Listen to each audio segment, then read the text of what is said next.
For thousands of years, humanity has searched for answers, answers hidden in the fabric of the universe. We built tools. Then came modern machines and even supercomputers. All of them had one goal: to solve the puzzles of our world. Now, the latest development from Google that it describes as a state-of-the-art quantum computer chip. The company claims Willow leapfrogs over the supercomputers that we used to consider the world's fastest, and it takes 5 minutes for them to solve a problem that would currently take supercomputers 10 septillion years to complete. आज हम लोग चर्चा करने वाले हैं एक mobile के computer की स्पीड कितनी होती है और गूगल ने जो विलो नाम का एक क्वांटम कंप्यूटर बना लिया है उसकी स्पीड कितनी है, जो कि इस दुनिया के किसी भी कंप्यूटर की स्पीड से बहुत बहुत बहुत ज़्यादा है। तो शुरू करते हैं मोबाइल से। अब जो मोबाइल है इसमें मेरे पास जो फ़ोन है इसमें 2 गीगाहर्ट्ज़ का एक प्रोसेसर है, लगभग 2 गीगाहर्ट्ज़। इसका मतलब ये हो गया कि ये मोबाइल 1 सेकंड में लगभग 2 × 10⁹ कैलकुलेशंस कर सकता है, या सरल शब्दों में अगर कहें तो 200 करोड़ कैलकुलेशंस 1 सेकंड में। ये बात हमारे समझ से बाहर है, लेकिन ये सच है। जब हम इसको यूज़ कर रहे हैं तो हम इतनी ज़्यादा फास्ट प्रोसेसर को यूज़ कर रहे हैं। जो लैपटॉप है लगभग उनकी भी स्पीड्स आसपास ही हैं। अब उसके बाद हम बात करते हैं एक सुपर कंप्यूटर की। सुपर कंप्यूटर ऐसे छोटे कंप्यूटर्स नहीं होते, वो बहुत बड़े कंप्यूटर्स होते हैं। मतलब बहुत बड़े बड़े कमरों में रखे हुए बहुत सारे सीपीयूज़ को जब एक साथ जोड़ा जाता है तो सुपर कंप्यूटर्स बनते हैं। भारत में भी ऐसे कंप्यूटर्स हैं जैसे कि ऐरावत है, परम है, आदित्य है और भी खूब सारे। इनको हम कहाँ यूज़ करते हैं? इनको हम लोग स्पेस का, अगर हमें कोई काम करना है उसके लिए हमें बहुत सारी साइंटिस्ट को कैलकुलेशंस करनी है तो वहाँ यूज़ कर रहे हैं। या जैसे वेदर को फोरकास्ट कर रहे हैं तो हर सेकंड क्या हो रहा है, हवाओं की दिशा बदल रही है, ह्यूमिडिटी बदल रही है, दूसरी चीज़ें बदल रही हैं, तो हर सेकंड इतनी सारी कैलकुलेशंस करनी होती है।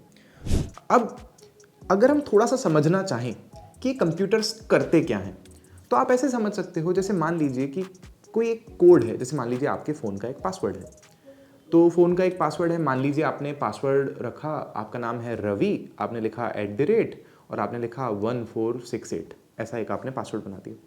तो एक कंप्यूटर को मान लीजिए हमने कहा कि आप ये पासवर्ड हमें क्रैक करके दे दो, तो ये कंप्यूटर क्या करेगा? इसके पास सारी ABCD भी है, इसके पास 1 2 3 4 5 6 7 8 9 0 नंबर है, कॉमा है, फुल स्टॉप है, क्वेश्चन मार्क है, अंडरस्कोर है, सारे जो भी कैरेक्टर्स हैं। जैसे मान लीजिए 50 60 100 कैरेक्टर्स हैं इसके पास में।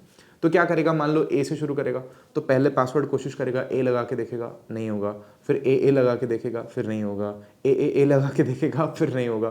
तो मान लीजिए वो ऐसा ऐसा करता जाएगा, तो हर बार उसका एक कैलकुलेशन हो रही है। एक बार एक कैलकुलेशन हो गई, फिर एक और हो गई, फिर एक और हो गई। तो ये कंप्यूटर्स एक एक सेकंड में 10⁻18 तक कैलकुलेशंस कर सकते हैं। हाँ, मतलब आपका पासवर्ड तो आसानी से ब्रेक कर सकते हैं लेकिन उसको इसलिए काम में नहीं ले रहे अपन। अब हम बात करते हैं वर्ल्ड के क्वांटम कंप्यूटर्स की। तो ये जो कंप्यूटर जिनके बारे में अभी तक हम बात कर रहे हैं, जो हम यूज कर रहे हैं, ये क्लासिकल कंप्यूटर्स हैं। और अब जो मैं आपको बताने वाला हूं ये है एक क्वांटम कंप्यूटर। इनके काम करने के तरीके में बहुत बड़ा अंतर है। उस अंतर को समझें उससे पहले हम ये देख लेते हैं कि ये जो गूगल ने एक विलो नाम का एक क्वांटम कंप्यूटर बनाया, जो कि असल में एक इतनी सी चिप है और कुछ नहीं, इतनी सी चिप है, वो कितनी तेज है दुनिया के सबसे फास्ट सुपर कंप्यूटर से। तो गूगल ने ऐसा दावा किया है कि विलो जो काम 5 मिनट में कर सकता है, मान लो उसको एक ऐसी कैलकुलेशन दी जिसको वो 5 मिनट में सॉल्व कर पा रहा है, वही कैलकुलेशन आज की तारीख में दुनिया में मौजूद सबसे फास्ट सुपर कंप्यूटर को करने में 10⁻25 साल लगेंगे, 10⁻25, जिसको ये लोग बोल रहे हैं 10 सेप्टिलियन ईयर्स लगेंगे। मतलब मानव इतिहास पूरा पूरा ब्रह्मांड कब से बना, तब जाकर के आप उस सुपर कंप्यूटर को लगा दो तो भी आज तक वो शायद उस कैलकुलेशन को नहीं कर पाएगा। और वही गूगल का जो इतना सा विलो कंप्यूटर है, छोटी सी चिप है, उसको 5 मिनट में कर सकती है। इसका मतलब क्या है? दुनिया के सारे डेटा को अगर वो कंप्यूटर काम में लेने लग गए, मान लो अगर गलत तरह से काम में लिया जाए, तो दुनिया के सारे सीक्रेट्स को खोल सकता है वो। कोई भी दुनिया का पासवर्ड उसके सामने पासवर्ड नहीं है। अगर अच्छे नजरिए से देखें तो वो किसी भी तरह की दवाई बना सकता है। वो ये चेक कर सकता है कि कौन से एटम्स, कौन से मॉलिक्यूल्स एटॉमिक लेवल पर कैसा कैसा बिहेवियर कर सकते हैं, उससे हम किस किस बीमारी को क्योर कर सकते हैं, नए ड्रग्स कैसे बन सकते हैं, स्पेस के लिए क्या और टेक्नोलॉजी हो सकती है, और भी पता नहीं क्या क्या। आप कहाँ तक, आपका दिमाग कहाँ तक सोच सकता है, वो ये सुपर कंप्यूटर्स और क्वांटम कंप्यूटर्स परफॉर्म कर सकते हैं। अब हम समझ लेते हैं कि एक क्वांटम कंप्यूटर के काम करने में और एक नॉर्मल क्लासिकल कंप्यूटर के काम करने में क्या अंतर है।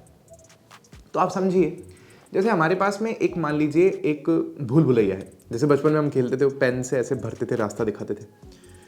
तो अब अगर आपने वो भूल भुलैया एक क्लासिकल कंप्यूटर को दी, जैसे मान लो मोबाइल को दी या लैपटॉप को दी, बोला कि इसमें से आप हमें रास्ता बता दो, सही रास्ता कौन सा है, तो वो कंप्यूटर क्या करेगा, पहले एक रास्ते जाके देखेगा, फिर उसको दिखेगा अरे तो बंद है, फिर वापस शुरू से आके शुरू करेगा, दूसरे रास्ते जाके देखेगा, फिर उसको दिखेगा अरे ये भी बंद है, तो वो तीसरा रास्ता ट्राई करेगा, तो वो चौथा रास्ता ट्राई करेगा। तो वो हर बार जैसे ही फेलियर होगा फिर वापस से कुछ और ट्राई करेगा, जैसे ही फेलियर होगा फिर वापस से वो कुछ ट्राई करेगा।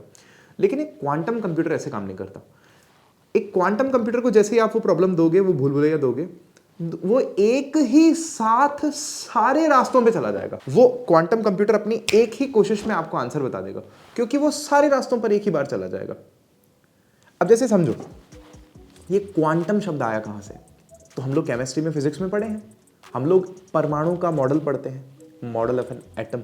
तो वो एटॉमिक मॉडल क्या क्या होते हैं, जैसे हमने पढ़ा था, जे थॉमसन का मॉडल था, फिर रदरफोर्ड सर ने मॉडल दिया था, फिर उसके बाद नील्स बोर सर ने मॉडल दिया था, लेकिन ये सारे ही फ्लॉप हो गए। और लास्ट में हम लोग क्वांटम मॉडल की बात करते हैं, क्वांटम मैकेनिक्स की बात करते हैं, जहां पर हम लोग बोलते हैं कि जो एटॉमिक लेवल पर पार्टिकल्स हैं उनका बिहेवियर क्लासिकल नहीं है, वो अलग ही है। मतलब जैसे फॉर एग्जाम्पल एक इलेक्ट्रॉन जो है, जिसके लिए हम कह रहे हैं कि ऐसे घूम रहा है, वो ऐसे नहीं घूम रहा, वो एक ही समय पर कहां कहां मौजूद है हमें पता ही नहीं। ऐसा नहीं कि यहां पर है एक इलेक्ट्रॉन, वो एक ही समय पर अलग अलग स्टेट्स में है, उनका बिहेवियर बिल्कुल अलग है। तो वैसे ही जो क्वांटम कंप्यूटर है, इसका भी कुछ बिहेवियर है कि एक ही समय पर वो बहुत कुछ कर पा रहा है। इसके लिए बहुत सारी साइंटिफिक टर्म्स हैं, लेकिन हैरान करने वाली बात यह है कि अगर इतना पावरफुल कंप्यूटर दुनिया में आ जाता है, तो ये जो बैंकिंग वगैरह जो चल रहा है, आप बुरे से बुरा क्या सोच सकते हो, अच्छे से अच्छा क्या सोच सकते हो। तो मैं तो चाहूँगा कि आप थोड़ा बहुत कमेंट करके बताओ, दिमाग में नहीं घुसाओ, तो कोशिश करके जो बातें मैंने बोली हैं उनको एक बार वापस से आप समझने की कोशिश करो और फिर मेरे को कमेंट करके बताओ। और इसके अलावा एक और टास्क है कि आप कमेंट सेक्शन में हमें बताएं भारत के पास में और कौन से सुपर कंप्यूटर्स हैं।